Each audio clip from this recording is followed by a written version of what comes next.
ఏపీలో అయితే కొంతమంది మంత్రులకి షోకాస్ నోటీసులు వెళ్తున్నాయి. సో, అసలు షోకాస్ నోటీసులు ఎందుకెళ్తున్నాయి? ఎళ్ళిన మంత్రులు ఎవరు? ఏంటి అని చర్చించడానికి మనతో పాటు ఉన్నారు. Telangana TDP spokesperson A S Rao గారు. నమస్కారం సార్. సార్ ఏపీలో అయితే కొంతమంది మంత్రులకు షోకాస్ నోటీసులు వెళ్తున్నాయని చెప్పి వార్తలొస్తున్నాయి. అసలు ఆ షోకాస్ నోటీసులు వెళ్తున్న మంత్రులెవరు? ఏం జరుగుతుంది సార్ అసలు ఏపీలో? ఎవరేందమ్మా మన డైమండ్ రాణి డైమండ్ రాణి. రోజమ్మ. ఆ! ఎందుకంటే మొన్ననే నేను చాలా కొన్ని డిబేట్లలో చెప్పాను, కొన్ని ప్రోగ్రామ్స్లో నేను చెప్పాను మీడియా హ్మ్. పరంగా. ఏంటంటే దేవుని దగ్గరికి అందరూ పాపాలు కడుక్కోవడానికి, చేసిన తప్పుకి ప్రాయశ్చిత్తం చెప్పడానికి వెళ్తారు అక్కడికి. హ్మ్. ఏ మతంకి చెందినటువంటి వాళ్ళైనా కానీ, ముస్లింలైనా, క్రిస్టియన్లైనా, హిందువులైనా అవును సార్. ఒక ఆధ్యాత్మిక కేంద్రానికి వెళ్తే మనకు ఆత్మ పరిశీలన చేసుకోవాలి, మనకు ఒక సద్బుద్ధి కలిగించాలని చెప్పేసి చేస్తారు. హ్మ్. అనువున నీ రక్తం ప్రతి బొట్టు కూడా దుర్బుద్ధి ఉన్నాక నువ్వు పాపాలు కడుక్కునేటువంటి పశ్చాత్తాప పడేసి భగవంతుని ప్రార్థించేటువంటి ఒక కలియుగ దైవమైనటువంటి వెంకటేశ్వర స్వామి దగ్గరికి వెళ్ళి అక్కడ కూడా నువ్వు పాపాలు చేస్తే హ్మ్. వెంకటేశ్వర స్వామి కలియుగ దేవుడు, ఎవరిని క్షమించడు ఆయన. అవును. ఇమ్మీడియట్లీ రిజల్ట్ ఉంటుంది అక్కడ. నువ్వు అక్కడ 10 రోజులకు ఒకసారి దర్శనం చేస్తున్నావు. ఆ దర్శనం ఏం చేస్తున్నావు? ఎన్ఆర్ఐస్ వస్తున్నారు, వాళ్ళని పట్టుకొని పోతున్నావు. 10 లక్షలు 20 లక్షలు ట్రిప్కి 10-20 లక్షలు, బా! నెలకు 3 అంటే నెలకు 60 లక్షలు వచ్చాయి నీకు. అట్లా నువ్వు సంపాదిస్తున్నావు. ఇక నీ నియోజకవర్గంలో మాత్రం అరాచకం సృష్టించినావు. హ్మ్. ఎవడు ఒక ఎగ్జిబిషన్, బట్టలు అమ్ముకునే ఎగ్జిబిషన్ పెడితే కూడా వాని దగ్గర నువ్వు కమిషన్ ఇస్తే 1% ఇస్తే ఇస్తాం, లేకుంటే నీకు పర్మిషన్ రాదు. హ్మ్. అలా అరాచకం సృష్టించింది. అట్లా కూడా చేస్తారా? మంత్రి పదవిలో ఉండి కూడా అట్లాంటి పనులు చేస్తారా? మంత్రి పదవి నుండి ఒక బ్రోకర్ లాగా నువ్వు తీసుకుపోయి ఆడ రోడ్ల మీద ఉండే ఏజెంట్ లాగా తీసుకుపోయి దర్శనం చేయించేసి నువ్వు డబ్బులు తీసుకుంటున్నప్పుడు అది తెలియదా? హ్మ్. అక్కడ ఉన్నటువంటి ఈమె అరాచకాలు, ఈమె డిస్కో డ్యాన్స్లు అన్నీ చూసి పెద్దిరెడ్డి అడ్డుకట్టేసిండు. హ్మ్. అడ్డుకట్టేసి ఈమె ఒంటెత్తు పోకడ ఇక నేనే ఉన్నా అని చెప్పేసి ఈమె ఫోజులకు పెద్దిరెడ్డికి ఈమెకు పడలేదు. ఇద్దరికి ఉన్న వైరం ప్రకారంగా ఈమె తిరగబడడం, ఆయన ఉన్నట్టు ఇన్ఫ్లుయెన్స్ ఆయన యూజ్ చేయడం, హ్మ్. దాంతో జగన్మోహన్ రెడ్డి ఈమెకు నోటీస్ ఇవ్వడం జరిగింది. జగన్మోహన్ రెడ్డి గారే ఇచ్చారా మీకు? వైసీపీ పార్టీ నుంచి అధికారికంగా నోటీస్ ఇచ్చిండ్రు. 24 గంటల్లో హ్మ్. జవాబు చెప్పాలా, లేకుంటే సస్పెండ్ చేస్తామని చెప్పేసి నోటీస్ ఇచ్చిండ్రు. హ్మ్. ఇప్పుడు ఏం చేస్తుంది ఆమె? పోయి మళ్ళీ జగన్ గారిని కలిసే అవకాశాలు ఉన్నాయా? ఎళ్లి వివరణ ఇచ్చుకుంటదంటారా? ఇంకా వివరణ ఇచ్చుకుంటుందో లేకుంటే ఆమె వివరణ ఇచ్చుకున్నా కానీ హ్మ్. ఈమె చేసిన అరాచకాలన్నీ ఆమెకు ఓటు పడే పరిస్థితి లేదు, ఆమెకు టికెట్ ఇయ్యారని టికెట్ చెప్పి తెలిసిపోయింది. ఇయ్యట్లేదు కదా! టికెట్ ఆల్రెడీ ఇయ్యట్లేదు ఆమెకి. ఇక మంత్రి పదవి చేసి నువ్వు 2 సార్లు ఎమ్మెల్యే అయ్యి మంత్రి పదవి నీకు టికెట్ ఇవ్వకపోతే ఇక నువ్వు ముఖం ఎక్కడ పెట్టుకుని తిరుగుతావు? అంటే మళ్ళీ ఏమన్నా జనసేన గాని అంటే ఫస్ట్ తను టీడీపీలో ఉంది మీకు తెలిసిందే. మళ్ళీ ఏమన్నా జనసేన గాని టీడీపీలోకి వెళ్ళే యోచన ఏమన్నా చేస్తుందంటారా? అంటే మీ పంచనకి వచ్చే చేరే అవకాశం ఉందంటారా? మనం ఇంట్లో కూరగాయలు తెచ్చుకుంటామమ్మా, కులిపోతాయి, హ్మ్. బయట పడేస్తాం చెత్త కుప్పలో. అవును. చెత్త కుప్పలో పడేసిన తర్వాత మనం పడేసిన కూరగాయలని మళ్ళీ మనం తెచ్చుకొని వండుకుంటాం దాన్ని. హ్మ్. ఆడు జిహెచ్ఎంసీ వచ్చి తీసుకుపోవాల్సిందే కదా. ఆ! మన కూరగాయలు పుల్లిపోయింది, అది మంచిగా లేదని చెప్పేసి నాసిరకం ఉందని అలా బయట పడేసిన డస్ట్బిన్లా. హ్మ్. ఎంత కూరగాయలు లేకున్నా కానీ మనం అదే వండుకోం కదా, హ్మ్. కారం వేసుకొని తింటాం. కానీ అది పడేసిన కూరగాయలు తెచ్చి మళ్ళీ మనం కోసుకొని తినం కదా. అంటే ఇప్పుడు టీడీపీలోని ఒక నాయకుడు ఆమె గురించి కొంచెం నీ గురించి మాకు తెలవదా? నువ్వు ఎట్లాంటివి చేసి చెప్పేసి ఒక నాయకుడు అయితే మాట్లాడడం జరిగింది. ఒక్క నాయకుడు ఏంది, అందరూ ఇప్పుడు టీడీపీలో అందరు నాయకులు మాట్లాడేవాళ్ళు, హ్మ్. ఇప్పుడు వైసీపీ వాళ్ళు మాట్లాడుతున్నారు. ఇప్పుడు ఎక్కడ పోతుంది? హ్మ్. ఇప్పుడు ఈ వీధులు ఉమ్మబట్టే ఆ వీధులు ఉమ్మబట్టే కదా. ఇప్పుడు ఏ వీధికి పోతావు? హ్మ్. ఇప్పుడు ఉన్నటువంటి పార్టీలు, ఎగ్జిస్టింగ్లో ఉన్నటువంటి పార్టీలు ఏ పార్టీలు ఆమెను యాక్సెప్ట్ చేసే పరిస్థితి లేదు. హ్మ్. కాకపోతే కేఐపాల్ లాంటి పార్టీలో పోతే పోవచ్చు. కేపాల్ పార్టీకి, ప్రజాశాంతి పార్టీకి పోతదంటారా? వాడు ఒకటే కరెక్ట్ ఆమెకు. ఆహా! అంటే ఏ విధంగా మీరు ఇట్లా మాట్లాడుతున్నారు? అంటే ఒక ఇన్ని రోజులు పరిపాలించిన ప్రభుత్వంలో ఉంది ఆమె, ఎంపీగా ఉంది. అట్లాంటి ఆమె పరిపాలించింది కాదు, పీక్క తిన్నది ఆమె. హ్మ్. ఆమె పరిపాలించింది లేదు, ఆమె పీకింది ఏం లేదు. ఆమె హ్మ్. ప్రజలని పీక్క తిన్నది, రాబందుల్లాగా పీక్క తిన్నది ఆమె. హ్మ్. పీక్క తిని ఆమె దోసుక తిని దోసుకోవడం అదే పని చేసింది ఆమె. హ్మ్. దానివల్ల ప్రజలు ఆమెని బిస్కెత్తున్నారు. ప్రజలు ఆమెను కలవట్లేదు. హ్మ్. ప్రజలు నియోజకవర్గంలో వస్తే ఏదో ఊరబంద్ వచ్చిందని చెప్పి డోర్ బంద్ చేసుకుంటారు ఆమెను చూసి. అబ్బా! ఆ విధంగా తయారైంది ఆమె. హ్మ్. ఇంతవరకు ఒక మహిళా ఎమ్మెల్యేకి, ఒక మహిళా మంత్రి కానీ, మాజీ మంత్రి కానీ ఇంతటువంటి నిరాదరణ ఏ ఒక్క నియోజకవర్గం దేశవ్యాప్తంగా బహుశా ఎవరికి రాయలేకుండొచ్చు. హ్మ్. అలాంటి పరిస్థితి ఇప్పుడు ఈరోజు డైమండ్ రాణి ఎదుర్కొంటుంది అక్కడ. అంటే ఏ ఏ కారణాల వల్ల ఆమెకు అలాంటి ఒక పేరు వచ్చిందనుకుంటున్నారు మీరు? అంటే ఆమె చేసిన అంటే ప్రజలలో లేకపోవడం వల్ల ఆమెకు అంత వ్యతిరేకత పెరిగిందా? దేనికోసం? ఆ నోటి దురుసు వల్ల అలాంటి వ్యతిరేకత పెరిగిందా? ఇప్పుడు ఏదంటే అమ్మా నోటి దురుసు కానివ్వండి, అలవాటు ఎక్కడ పోదు కదా. హ్మ్. ఇప్పుడు మనం చిన్నప్పటి నుంచి వచ్చినట్టు అలవాటు, మనం పెరిగినటువంటి వాతావరణం అవన్నీ చాలా ఇంపాక్ట్ చేస్తాయి అన్నమాట. హ్మ్.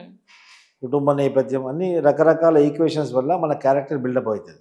రైట్. రోజా అనేదంటేనే ఒక క్యారెక్టర్, అది ఒక టైప్ ఆఫ్ క్యారెక్టర్ అనమాట. హ్మ్. ఆమె అవకాశవాది.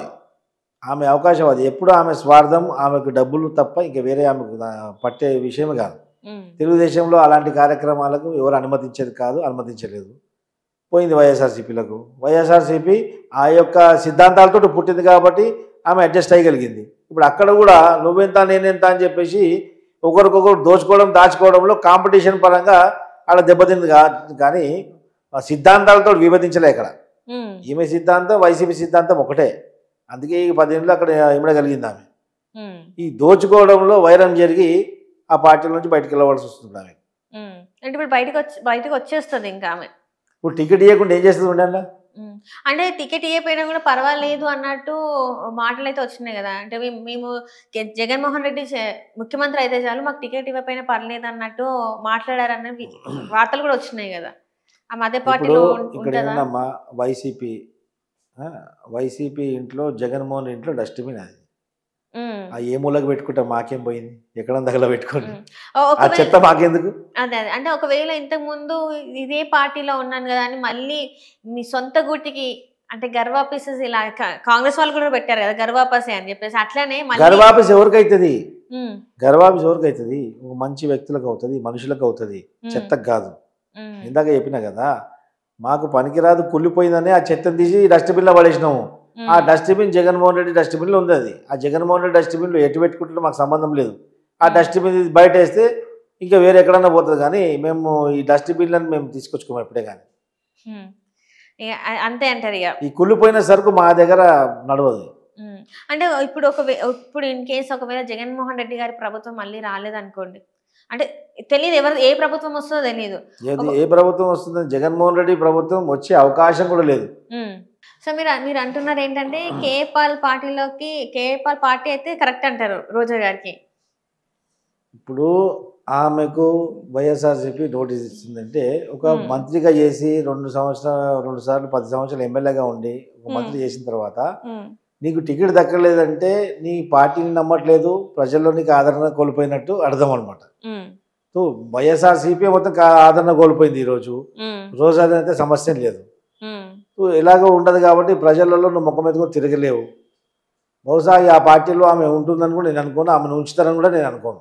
హ్మ్. అంటే తీసేస్తారా ఆ పార్టీ నుంచి? ఇక తీయకుండా పొమ్మనకుండా పొగ పెడతారు అయిపోతుంది. హ్మ్. అక్కడికి వెళ్ళిన తర్వాత కొంతమంది నాయకులు ఎట్లుంటుందంటే ఒక పార్టీ నుంచి వెళ్ళిపోయిన తర్వాత ఇంకో వేరే పార్టీ ఒక మంత్రి చేసింది కదా మాజీ మంత్రిని తీసుకుంటారు. కానీ రోజా విషయంలో ఏ విధంగా ఉందంటే ఆ యొక్క డస్ట్బిన్ మేము యాక్సెప్ట్ చేసే పరిస్థితి తెలుగుదేశం పార్టీ మాత్రం లేదు.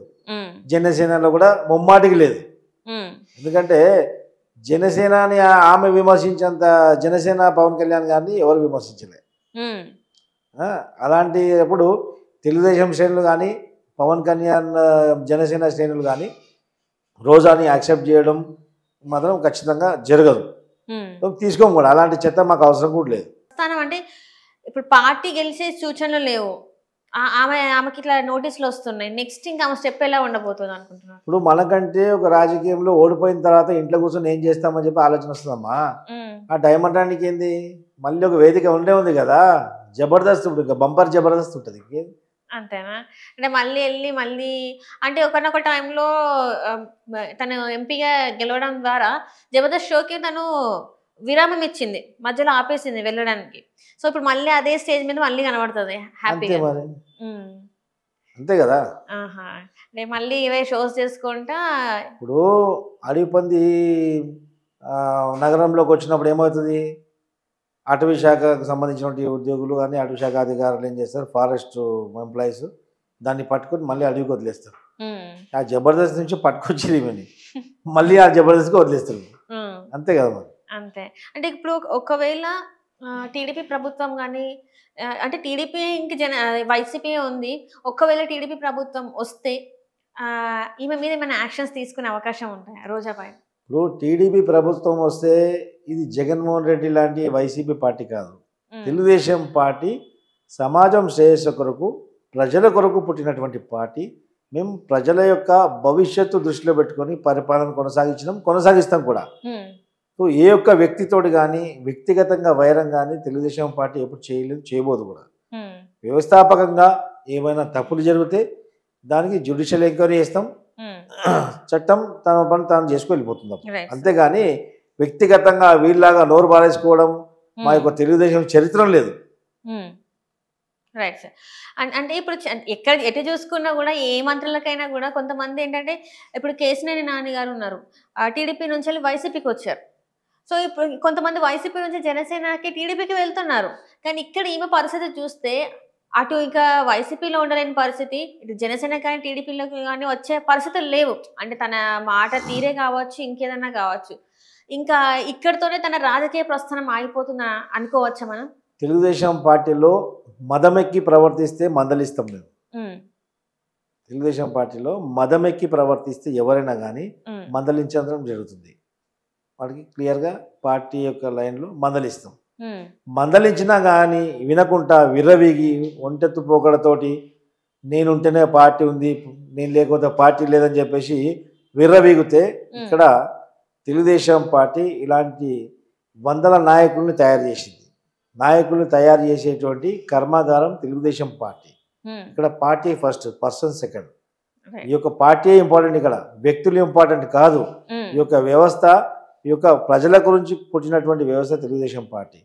అలాంటి తెలుగుదేశం పార్టీని బ్లాక్మెయిల్ చేద్దామని, ఒక మెట్టు దించి కుంగదీద్దామని చెప్పేసి బ్లాక్మెయిల్ రాజకీయాలు చేస్తే తెలుగుదేశం పార్టీలో గతంలో చెల్లలేవు, భవిష్యత్తులో కూడా చెల్లబోవు కూడా. అలాంటి యొక్క నాయకుల్ని మేము వదులుకోవడం జరుగుతుంది. మేము వదులుకున్నోడిని మా ఇంట్లో ఉన్నంత వరకు మా కుటుంబ సభ్యుడు.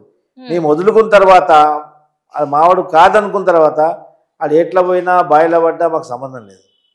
ఇప్పుడు అదే మురికిలో దిగిండు కదా. అప్పుడు పందులు కుక్కలు తిరుగుతున్నటువంటి మురికిలో మొన్నటిదాకా మేము ఆవనుకొని పెంచినాము, అది ఆంబోతే వెళ్ళింది, మళ్ళీ ఆడికే పోయింది. ఆ మురికిలో పోయి ఆడనే పడుతుంది పందులు ఏమడి. ఇప్పుడు తెలుస్తుంది రేపు పందులకు ఏం గతి పడుతుందో ఈ కేసిన నాని కూడా అదే గతి పడుతుంది. ఆ రోజు దూరం